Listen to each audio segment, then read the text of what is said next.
Salut, c'est Rock, la voix du rock.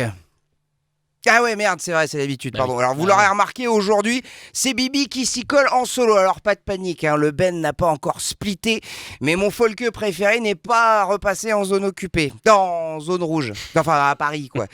Et il vous a d'ailleurs laissé un petit message pour vous expliquer tout ça, bande de petits vénards. Bonjour, c'est Folk, la voix de la folk. J'espère que vous allez bien, que le déconfinement se passe bien. Je suis désolé de pas pouvoir être là cette semaine, vraiment désolé. Alors je vous entends de loin, on va dire « Mais qu'est-ce qui se passe ? Mais il est où ? Il a le Covid, c'est un génie !»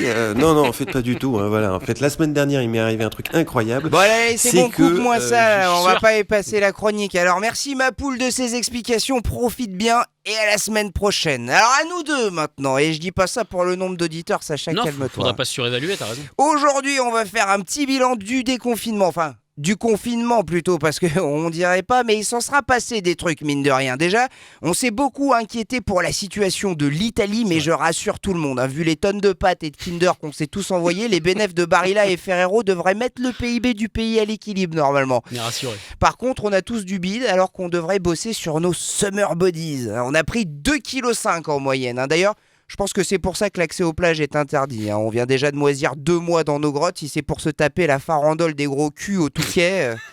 Merci bien. Non. Ça sent le vécu quand même. Ouais, il y a un petit peu de ça. Ouais. Non, autant on est dirigé par des brels, autant sur ce coup-là, ils auront été magnanimes, tu vois. Cette période aura aussi été l'occasion pour beaucoup de parents de faire un peu mieux connaissance avec leurs enfants, ce qui a eu pour effet de faire considérablement augmenter les violences domestiques. Alors, un petit message aux Cro-Magnons qui se sont défoulés sur plus petit qu'eux. Vos gamins sont cons, d'accord, mais c'est pas une raison. En cas de pétage de plomb, fracassez-vous les métacarpes dans le placo comme tout le monde. Bande de petites bites. Ok, donc on en est arrivé là.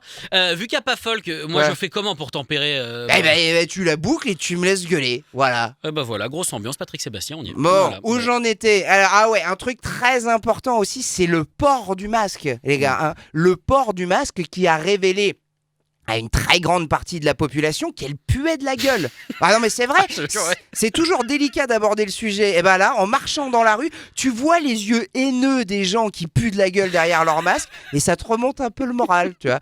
Et puis il faut que j'aborde le sujet du trafic de drogue. Ah bah oui. Les médias ont encore passé leur temps à stigmatiser les trafiquants alors qu'ils nous ont sauvé le confinement en nous fournissant un truc qui devrait être remboursé par la Sécu. Alors ? Sans déconner, le cannabis légalisé, ça soulage les douleurs de plein de pathologies, ça aide à dormir, ça fait manger et boire les personnes âgées, ça réduirait la délinquance et ça rapporterait des milliards dans les caisses de l'État. C'est pas comme s'il y allait en avoir besoin.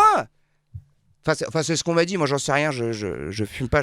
J'en profite pour faire un petit bisou à ma mamie Musette qui écoute la chronique toutes les semaines. Bisous mamie. C'est pas elle qu'en vend, je croyais que c'est elle qu'en vendait. Calme-toi. Bon, et pour finir, je vais rendre hommage à mon folk adoré en rendant un hommage, parce qu'on déconne, mais il ne reste que très peu de pères fondateurs du rock'n'roll et cette semaine, on a certainement perdu le plus flamboyant, Sa Majesté Little Richard. Alors, le monde est orphelin, mais cette disparition, c'est aussi beaucoup de chanteurs de rock qui perdent leur modèle. En fait, quiconque a déjà hurlé dans un micro devrait se sentir dévasté par cette nouvelle. Alors, on pense à lui, à eux et à nous. Salut, c'était Rock!